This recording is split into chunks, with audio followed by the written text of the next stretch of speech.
কথা বলবে রাম নারায়ণ রাম নারায়ণ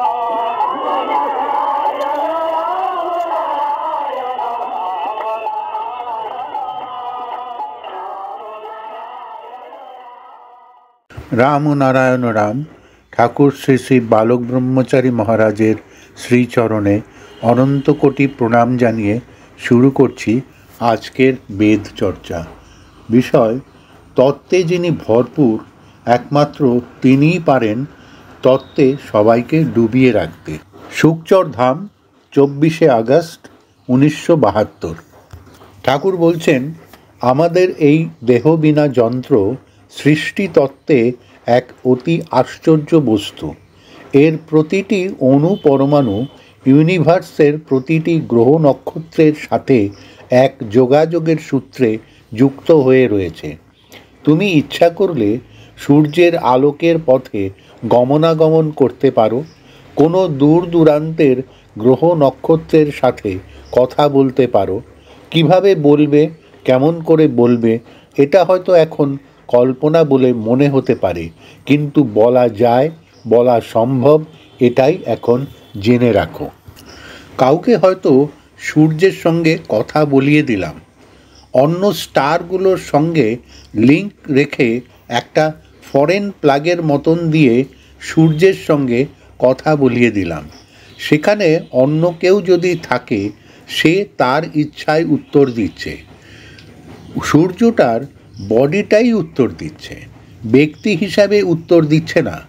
সূর্যের বডি থেকেই সব সময় রেসপন্স যেটা হচ্ছে, ওই রেসপন্সটাই ল্যাঙ্গুয়েজ হয়ে আসছে। গরুর দুধ ঘাস টিপলেও বেরোবে না, শালা গরুটারে মারলেও বাইরবে না, কাটলেও বাইরবে না। কি অদ্ভুত ব্যাপার! গরুর দুধটা ঠিক প্রসেস অনুযায়ী টানলে বাইর হয়। বুঝছো কথাটা? প্রসেস, সব কিছুরই প্রসেস আছে। যেসব প্রসেস আছে সেগুলো ব্যবহার করতে হয়, ঠিক সেরকম প্রসেস আছে। সূর্যের থেকে যে সাউন্ডটা হচ্ছে, সেই সাউন্ডটা নানা রকম ছাঁকনির ভিতর দিয়ে আস্তে আস্তে আস্তে আস্তে শেষে যার যার ল্যাঙ্গুয়েজের ভিতর দিয়া কথা হয়ে বেরিয়ে যাচ্ছে। যেই যেই ভাষায় যে যে কথা বলে, যেভাবে বলে, সেইভাবেই প্রকাশ পাচ্ছে। কি সুন্দর কথা, অদ্ভুত কথা, বোধময় কথা, জানার কথা। আর এখানে এই সমস্তে চলছে কি যে কথা, কি বলবো। একজন প্রশ্ন করছেন, ঠাকুর, কারো মাত্রা যদি সূর্যের মাত্রার সঙ্গে এক মাত্রা হয়ে যায়? ঠাকুর বলছেন, মাত্রা তো একরকম হয়ই, না হলে কি করে হবে? সূর্যের সঙ্গে এক মাত্রা হইলে তো ভালোই, তাহলে তো ভালোই হইল। মাত্রা সবারই এক হতে পারে, ইউনিভার্সের সব মাত্রার সাথে এক হয়ে যেতে পারে। তোমার মনন শক্তির সাহায্যে মনে মনে মিশে যেতে হবে।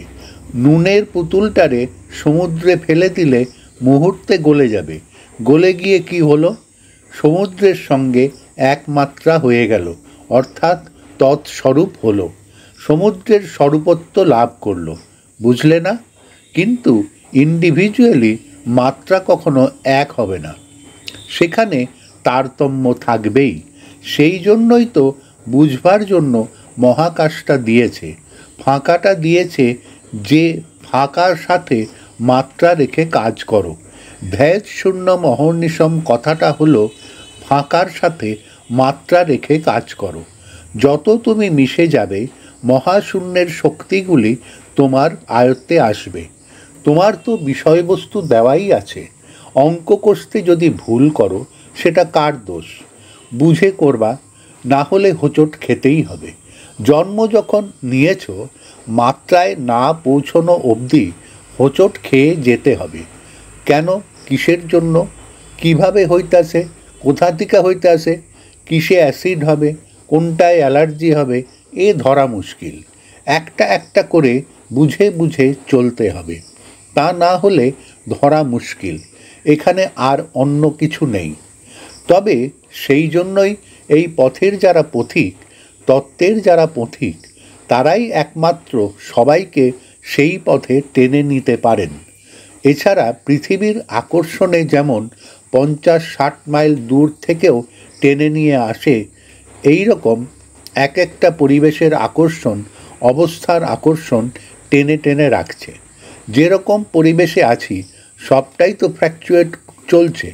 ফ্ল্যাকচুয়েটের জায়গায় যারা বাস করবে তারা সেই রকমই হবে। বুঝতে পেরেছো না? আগে মানুষ পুড়িয়ে খেতে শেখেনি, আগে মানুষ কাঁচা খেত, তারপর পুড়িয়ে খেতে শিখলো, এখন সিদ্ধ করে খায়। পুড়িয়ে খাবার পরে সিদ্ধ করে খেতে শুরু করলো, তারপর মশলা দিয়ে রান্না করে খেতে শুরু করলো। কথা তো একই, পোড়া থেকে তো রেহাই পায়নি। ওই অবস্থাই তো চলছে সব। এখন যা চলছে চারদিকে, এই পরিবেশে এই আকর্ষণের থেকে উতরে ওঠা সত্যি কষ্টকর। এও একটা পৃথিবীর আকর্ষণের মতন। এই পরিবেশেরও আকর্ষণ আছে। এই পরিবেশ থেকে উতরে উঠে দাঁড়ানো সত্যি অসুবিধা হয়ে দাঁড়ায়। সেটার থেকে উঠে দাঁড়াতে গেলে বর্ণ অর্থাৎ জন্মসিদ্ধ তত্ত্বজ্ঞ না হলে সম্ভব নয়। এমনি সাধনা ধ্যান ধারণা করে যারা তত্ত্বজ্ঞ হয়, বেশিরভাগই সেটাতে একটু ভেজাল থাকে, গলতি থাকে। রোজগার করে টাকা আর ডাইসের সাথে কি কারো তুলনা চলে? ডাইস সে বড়লোক তৈরি করে, রাজা তৈরি করে, সম্রাট তৈরি করে। ডাইস যেটা, ও তো মানি তৈরি করে। ডাইসের সাথে কারো তুলনা দেওয়া চলে না। তুমি রোজগার কইরা বড়লোক হইতাছো এখানে, সাধনা কইরা যারা বড়লোক হয় সেরকম কেউ তালুকদার, কেউ জমিদার, কেউ রাজা, কেউ মহারাজা। সবটাই তো আর্ন। যে যাই করুক আর্ন করতে হইতাছে, রোজগার করতে হইতাছে। আর বর্ণ অর্থাৎ জন্মসিদ্ধ যারা, ইনস্টিংক্ট অর্থাৎ সহজাত বর্ন কোয়ালিটিস নিয়ে জন্মগ্রহণ করেন যারা, তাদের আর্নিংয়ের কোনো কোয়েশ্চেন নাই। তারা ডাইসই রয়ে গেছেন, তারা তৈরিই করতেছেন। তারা বড় লোক তত্ত্বের ক্ষেত্রে একথা বললে তাদের ছোট করা হয়, তারা সম্রাট একথা বললে তাদের ছোট করা হবে। সে ডাইস হলো ক্রিয়েটার, স্রষ্টা। এখানকার বড়লোক গরিব, ধনী গরিব সৃষ্টি করছে সে। বর্ণ তত্ত্বজ্ঞ যিনি, এখানকার যত আবিলতা, যত ফ্ল্যাকচুয়েট চলছে ভিতরে মাত্রার দিক থেকে, ওগুলোকে সব টেনে নিয়ে চলে যান। তার তো দাম কষাকষির প্রয়োজন নাই। দাম কষাকষি কাদের? লিমিটেড অর্থাৎ সীমাবদ্ধ যারা, তাদের।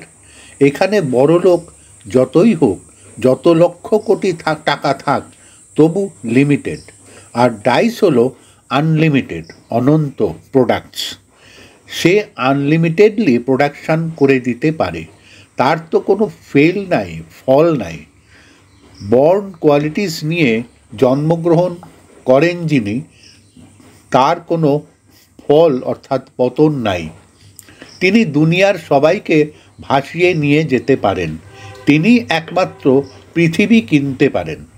Dicey can do it. তাছাড়া নোবডি, এমন কেউ নেই যে পৃথিবী কিনতে পারে।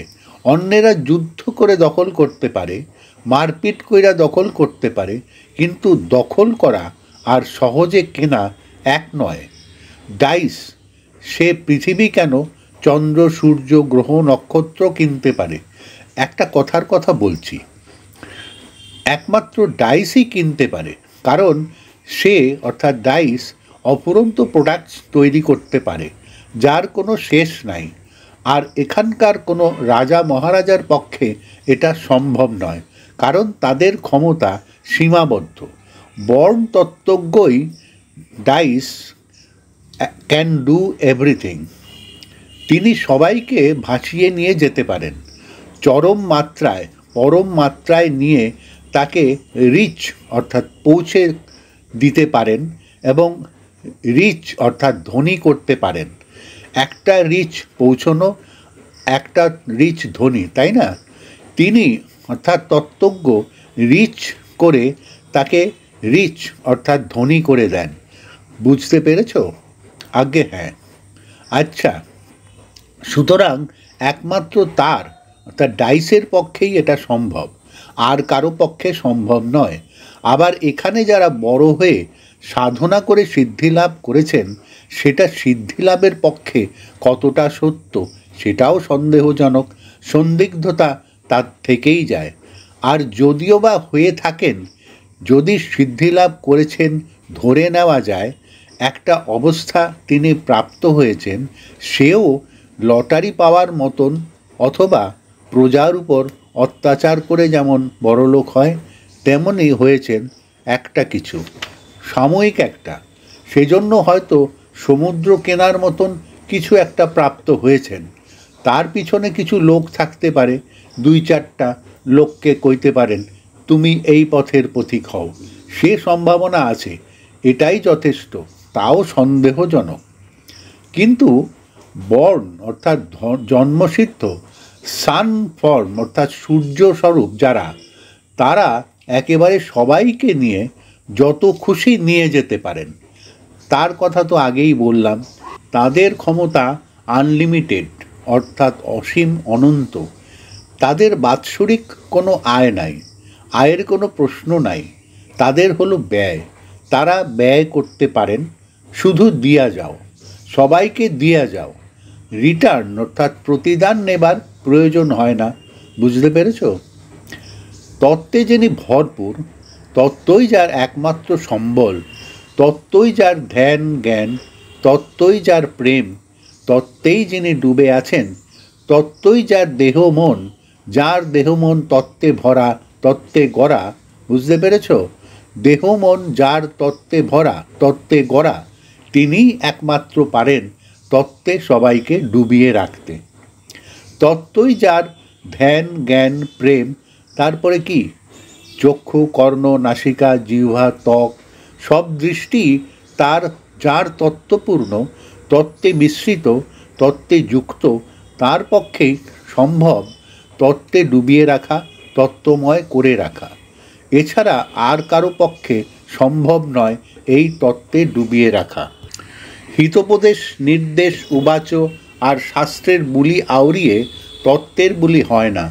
সেটা হলো একজনের সম্বন্ধে যেমন গল্পগুচ্ছের কথা আলাপ আলোচনা করা হয়, সেরকম গল্পগুচ্ছের মতন কথা।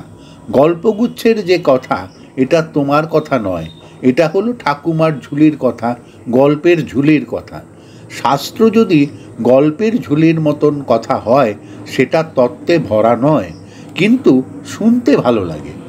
আর তত্ত্বে ভরা যিনি, তত্ত্বময় যিনি, তত্ত্বেই যিনি উদ্ভাসিত, তিনি সবাইকে সেই তত্ত্বে ডুবিয়ে রাখছেন, তত্ত্বের মাধ্যমে সবাইকে টেনে আনছেন।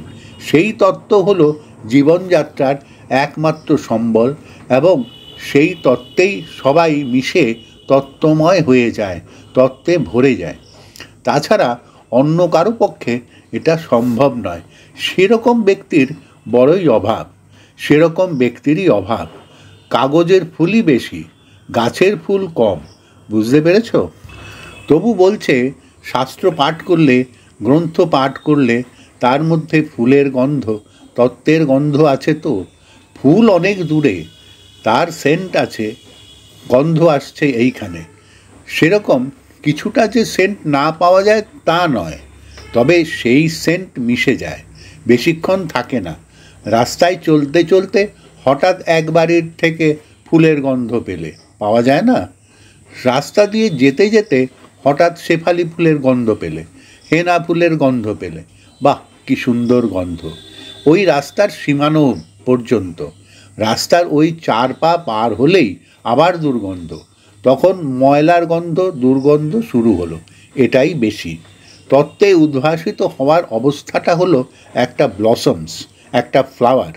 এটা হলো ঠিক সূর্যের যেমন উদয় হয়, সূর্যের উদয়ে যেমন সব আলো করে দেয়, ঠিক তেমনই ওকে অর্থাৎ সূর্যকে ঢেকে রাখলেও আলগা একটা আলো বইতে থাকে। তত্ত্বে উদ্ভাসিত ব্যক্তির ভিতর থেকে এমনই একটি আলো অন্তর্ঢালা বইতে থাকে, যার প্রভাবে তিনি সবাইকে ডুবিয়ে রাখতে পারেন। এমন একটি ছোট সূর্যের থালা কত বড় পৃথিবীটাকে আলো করে রেখে দেয় বলো তো। সে সূর্য যত বড়ই হোক, আমরা তো তাকে ছোট একটা থালার মতোই দেখি। ওই থালাটুকুনোর কত ক্ষমতা দেখো দেখিনি। সমস্ত পৃথিবীটাকে যেন আলোময় করে রাখছে। এই যে পৃথিবীটাকে আলোময় করে রাখার ক্ষমতাটা কত দূর থেকে করছে। তত্ত্ব সেই রকমই একটি উদ্ভাসিত সূর্য, যার আলোকে ভিতরকে আলোকিত করে দেয়। যত চঞ্চল মন, বিক্ষিপ্ত মনই তার ভিতরে থাকুক, তাতে যে মন বসে যাবে তা নয়। অনেকের মনে প্রশ্ন জাগে, কিভাবে মন স্থির হবে। অনেকের ধারণা, তত্ত্বে মন নিবিষ্ট করলেই মন বুঝি বসে যাবে, মন বুঝি স্থির হয়ে যাবে, মনে বুঝি চঞ্চলতা আর থাকবে না, সবটাই থাকবে। 200 মাইল স্পিডে যদি গাড়ি যায়, গাড়ির মধ্যে যে বসে আছে সে কি ধোঁয়া পান করে না? সে কি বাথরুম করে না? সে কি খাওয়া দাওয়া করে না? সে কি খেলাধুলা করে না?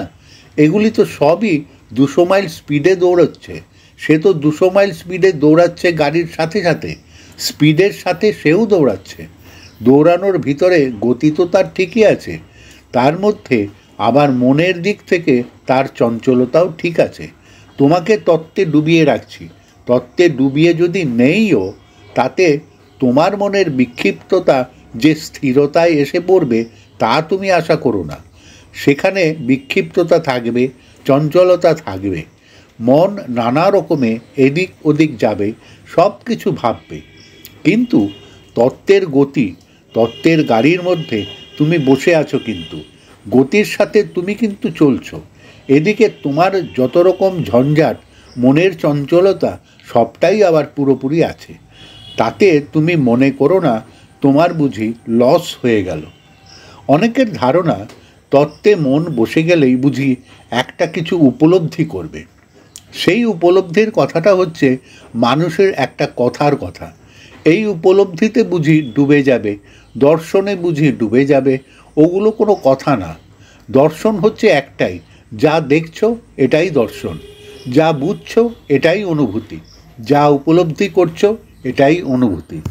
মনের সব জিনিসগুলো তোমার থাকতেছে বলেই ওইগুলি ভ্যালুলেস হয়ে যাচ্ছে। তার কারণ তোমার ওইগুলি কাউন্টেবল নয়। তুমি এত স্পিডে চলে গেছো, ওইগুলির আর কোনো প্রশ্নই আসে না, প্রয়োজনই আসে না। ওইগুলির কোনো দামই নাই। ওইগুলি থাকবেই, মনের এই বাসা থাকবেই। যতক্ষণ মন আছে ওইগুলি থাকবেই। এইগুলি দূর হয় না কখনো। আবার দূর হয় না বলে যে হবে না তা নয়।